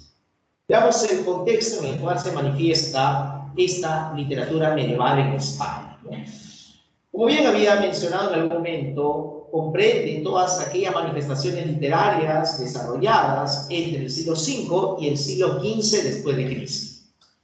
Ahora, el contexto también nos permite apreciar cómo la península experimentó sucesivas invasiones. Destaca la llegada de los visigodos en el siglo V después de Cristo y más adelante el arribo de los musulmanes en el siglo VIII, también obviamente después de Cristo. Evidentemente vamos a ver cómo entre esos visigodos cristianos y los musulmanes que procuraban difundir el Islam había una situación conflictiva, pero poco a poco se logró se llegó a una convivencia entre ambos pueblos, pero a veces había disputas y esta situación conflictiva se va a acentuar hacia el siglo XI después de Cristo. Ya para esa época, miren sus respectivos monitores, en el norte del territorio español se habían consolidado reinos cristianos: León, Castilla, Navarra y Aragón serían algunos de ellos, mientras que en la zona sur se habían consolidado los reinos árabes y los árabes, ¿no? Entonces el califato del Al-Ándalus se encontraba allí al sur del territorio de España. Fueron los reinos cristianos del norte los gestores de la idea de unidad nacional hispánica y fueron los que desarrollaron el proceso de reconquista, lo que implicaba la recuperación de territorios ocupados por los musulmanes. Entonces, en ese contexto de reconquista, en donde se hace perceptible la lucha entre cristianos y musulmanes, es que aparece el poema de Mío Cid. Veamos entonces ¿qué nos ofrece esta obra? En primer lugar, habría que mencionar que el protagonista del poema de Mío Cid es Ruy Díaz de Vivar, a quien se le llamará como Cid Campeador. ¿De dónde proviene la palabra Cid? Cid proviene del tratamiento árabe Cidi, que significaba mi señor, y campeador proviene del latín campi doctor, que significaba batallador o vencedor. Vamos a ver entonces cómo estructuralmente el poema de Mío Cid nos presenta el desarrollo de tres cantares. Veamos que aparece en el primer cantar llamado Destierro del Cid. Ruy Díaz de Vivar, el Cid, es un importante vasallo al servicio del rey Alfonso VI. El rey ha encomendado al Cid a ir a cobrar las parias reales, una especie de impuesto a los otros vasallos que le sirven al rey Alfonso. Entonces, el Cid se dirige a Sevilla, donde se encuentra el rey Al-Mutamiz. Pero Al-Mutamiz tiene conflictos con Al-Mudafar, rey de Granada. Y Al-Mudafar, a su vez, está siendo incentivado por algunos cortesanos castellanos, entre estos García Ordóñez, de atentar contra Al-Mutamiz. El Cid no puede permitir esto, es tanto como atentar contra el propio rey Alfonso. Le pide al rey de Granada que no ataque al Mutamiz, pero no le hace caso, y lo hace. Cid entonces se enfrenta al Mudafar y lo derrota, como también derrota a esos cortesanos, Fortún Sánchez y García Ordóñez. Y este último, como es cortesano de Castilla, es quien le dice al rey Alfonso VI que el Cid se ha apoderado de esas pareas reales. Y el rey le otorga credibilidad a esta versión. Por lo tanto, castigará al Cid con el destierro. Le da un plazo de 9 días para abandonar territorio castellano. El Cid entonces le cuenta a sus tropas que deben quedarse, no tienen por qué acompañarlo, pero sus tropas demostrarán lealtad y acompañarán al Cid. Así pues, vamos a ver cómo Martín Antolínez, que es uno de los hombres del Cid, se las ingenia y estafa a 2 judíos llamados Raquel y Midas y obtiene 600 marcos, que le permitirá al Cid costear una importante campaña militar al salir del territorio castellano. Antes de retirarse definitivamente, el Cid lleva a su mujer Jimena y a sus hijas Elvira y Sol al monasterio de San Pedro de Cardeña. Finalmente el Cid parte de Castilla. Vamos a ver cómo antes de salir definitivamente del territorio castellano pasa por Burgos. En Burgos nadie le brinda apoyo al Cid y él le entiende porque es una orden real. Entonces, tras salir ya del territorio castellano, el Cid luchará contra los moros. Procura ocupar territorios ocupados por estos. Y entonces las riquezas y fama del Cid se van a acrecentar. De tal manera entonces que el Cid irá por lugares como Castejón, Alcócer y Barcelona. Cuando el Cid entonces conquistaba un lugar, él repartía las ganancias y destinaba un porcentaje al rey Alfonso como muestra de sumisión. Es decir, para demostrarle que a pesar del castigo, él seguía siendo leal. Y así entonces, cuando él llega a Barcelona, se enfrenta con el conde Ramón Berenguer y lo derrota, obteniendo, aparte de riquezas, la famosa espada colada. Entonces, vamos a ver cómo esto es lo que se destaca en ese primer cantar. El segundo cantar se denomina Las bodas de las hijas del Cid. El Cid tiene como máxima aspiración conquistar la ciudad de Valencia, la ciudad más rica de la península, y tras asediarla por algún tiempo, logra finalmente su conquista. Fama y riqueza del Cid se acrecentan. Ya sabemos, el Cid destina un porcentaje al rey Alfonso. Álvaro Fáñez Minaya, hombre del Cid, lleva todos estos presentes y al entregárselos al rey, éste le recomienda que perdone al Cid. El rey no lo hará, pero sí permitirá el reencuentro familiar, es decir, la familia del Cid se traslada desde el monasterio de San Pedro de Cardeña hasta Valencia. Los regalos que llegan a Castilla despiertan la ambición de los infantes de Carrión, Fernán y Diego González. Ellos buscarán que el rey Alfonso interceda para acercarse a las hijas del Cid. El Cid entonces se enfrenta al rey Yusuf, quien pretendía reconquistar Valencia, y lo derrota. Más trofeos, más armas, más tesoros, y muchos de esos regalos llegan otra vez a Castilla. Y allí el rey sí se compadece, decide él perdonar al Cid. Se acuerda un encuentro a orilla del río Tajo, y allí se produce esa reconciliación. Es más, para honrar al Cid, el rey propone a este un casamiento entre las hijas del campeador y los infantes de Carrión. Son los infantes de Carrión sobrinos de García Ordóñez, aquel que propició el destierro. Duda el Cid, pero finalmente acepta porque es petición de su rey. Y así se producirá la boda de las hijas del Cid ceremonias nupciales que van a durar 15 días. Y tras ello, se aprecia el retorno de todos a Valencia, incluidos los infantes de Carrión.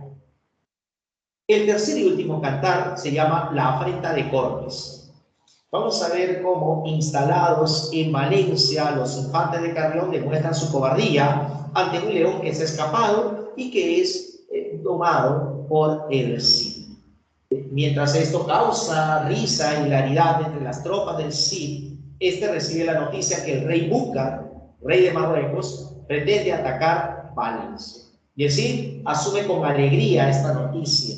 No así los infantes de Carrión, que se ven en la necesidad de entablar batalla, y ellos no tienen experiencia militar. Lo cierto es que el Cid entonces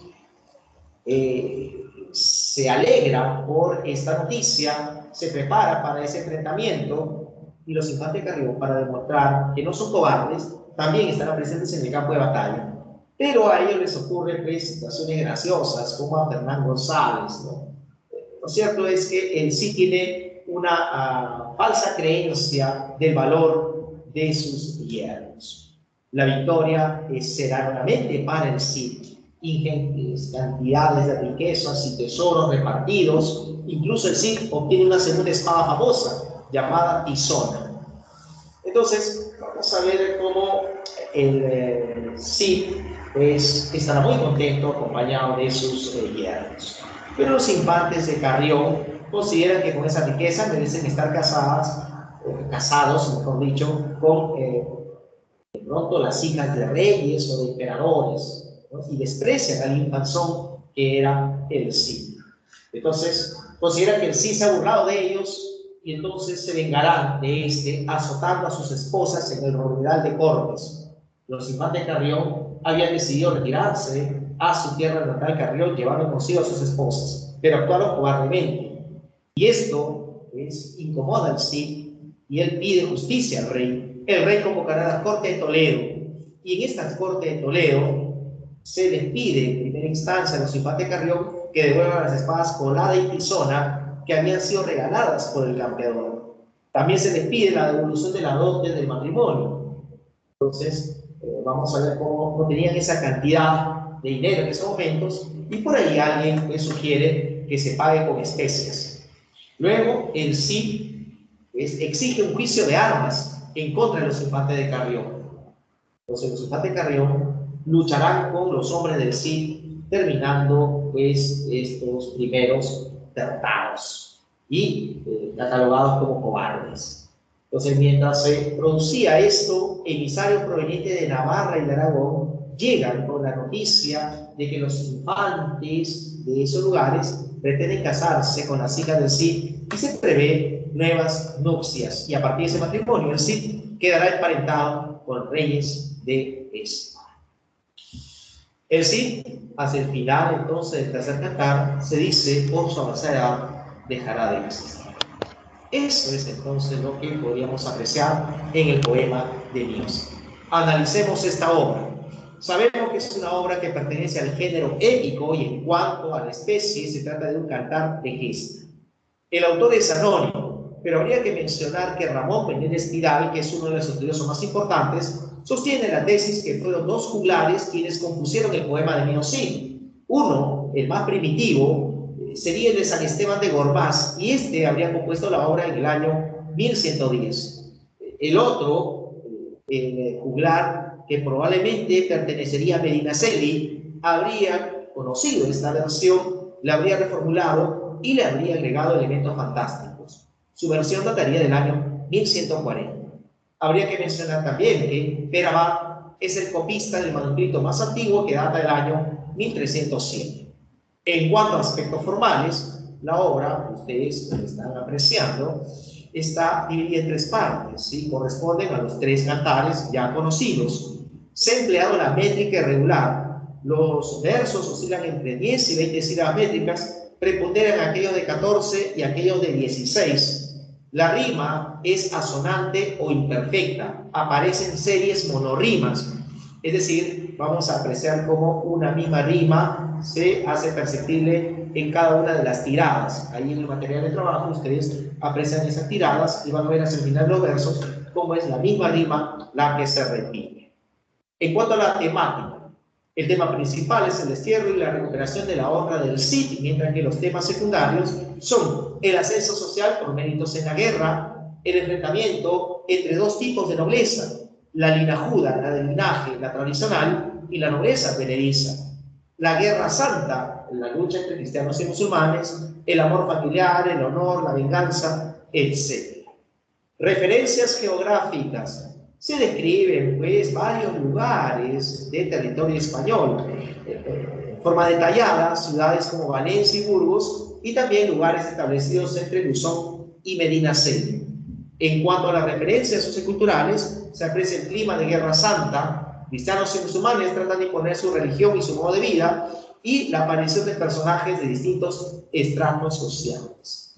Finalmente, el estilo que nos ofrece el poema de Cid es netamente realista, propio de la épica española, y el tono es equilibrado en la medida que se armoniza, pues, la narración de cada uno de los cantares. Como obra, el poema de Cid proyecta una serie de valores importantes, valores lingüísticos y valores literarios. Entonces, jóvenes, esto es lo que podríamos mencionar en torno al análisis del poema de Cid. Dígame, hasta aquí, ¿alguna pregunta? ¿Hay alguna duda en relación a lo expuesto en la presente clase?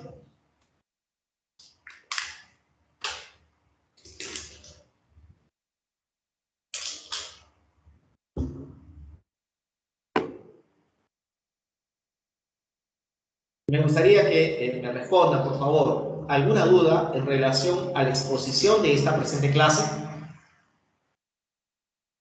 ¿O ha quedado claro? ¿Sí? Todo claro, profesor. Todo claro, profesor. Perfecto, entonces vayamos a las preguntas planteadas para esta presente semana. Algunas de ellas vamos a buscar al azar, ¿les parece? Para su pronta resolución, nos quedan todavía algunos minutos. Así que, veamos, a ver, por ejemplo, a ver, en la pregunta número 3, a ver, marque la alternativa con los enunciados correctos respecto al argumento de Divina Comedia de Dante Alighieri. Al inicio, el protagonista derrota a 3 fieras, una zorra, un lobo y un león. ¿Qué opinan? ¿Verdadero o falso?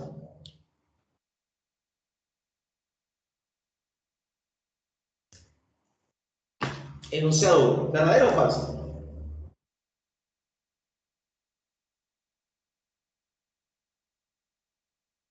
Verdadero. A ver, en primer lugar, Dante no derrota a ninguna fiera. No los derrota. ¿Sí? Y en segundo lugar, no aparece en ningún momento una zorra. ¿Sí? Es una pantera, un lobo, ¿sí? Entonces, falso. Enunciado 2. Dante es guiado por el poeta Virgilio, quien lo acompaña solo en el infierno. ¿Verdadero o falso? ¿Verdadero o falso? Virgilio solamente lo acompaña por el infierno. Falso. Infierno y purgatorio. El poeta Virgilio no puede ingresar al paraíso por no haber sido bautizado. El enunciado 3. ¿Es verdadero o falso? Verdadero, correcto. Y 4. El personaje protagonista representa al ser humano extraviado en el pecado. ¿Sí? La imagen de la selva oscura justamente nos transmite ello. Respuesta, como había mencionado uno de sus compañeros, para la pregunta 3, clave A. A ver, sigamos. Pregunta 7. Marque la alternativa que completa de manera correcta el siguiente enunciado relacionado con el argumento de la metamorfosis de Franz Kafka. El protagonista, Gregorio Samsa, luego de la inexplicable mutación que su cuerpo ha experimentado, manifiesta una gran preocupación porque, ¿cuál es la respuesta para la pregunta 7? ¿Por qué está preocupado Gregorio Samsa tras la increíble transformación? Porque teme quedarse sin empleo, y ya no ser el sostén económico de su familia. ¿Correcto, Nicole? Pregunta 7, clave B. Bien, aquí les otorgo, jóvenes, las claves de las demás preguntas. Reitero, bueno, son temas que vamos a ir nuevamente en el momento recordando, pero ya enfocándonos en obras que no hemos tratado. Eso es lo que vamos a desarrollar durante estas semanas restantes. Bien, jóvenes, les agradezco bastante la predisposición de ustedes, las intervenciones y la atención a cada clase. Muchas gracias. Conmigo será hasta la siguiente semana. Cuídense bastante, ¿sí? Por favor, y ya nos estaremos viendo. Chao.